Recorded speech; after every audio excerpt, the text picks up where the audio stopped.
The September 1st, 1885 edition of the Mobile Register reported that James Lloyd Abbott was constructing a house at a cost of $6,500 on the northwest corner of Government and Jefferson Streets.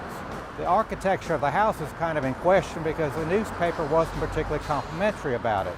It said, quote unquote, it was no particular style of architecture, but thought to be a combination of Swiss and colonial, though not showing any aspects of either in its design. Mr. Abbott was a native of Boston and an 1874 graduate of Harvard University. He'd moved to New York City first to work in his father's cotton brokerage firm and moved to Mobile 4 years later in 1878. He married a Mobilian and built this house for her. The couple only lived in Mobile until 1892 when they moved to St. Louis and then again to Little Rock, Arkansas, always in the cotton trade. Mr. Abbott died in 1905 after what was called a long and wasting fever.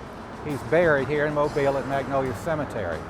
The family in 1892 sold the property to Dr. Vivian Gaines and his family.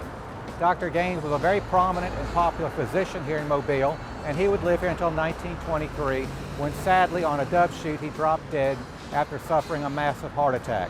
His wife lasted here only about a year later before she too joined him in Magnolia Cemetery.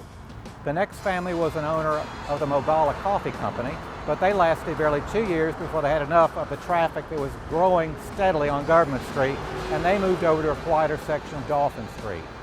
The house was demolished for a parking lot in 1927, and since that year it is still holding a parking lot.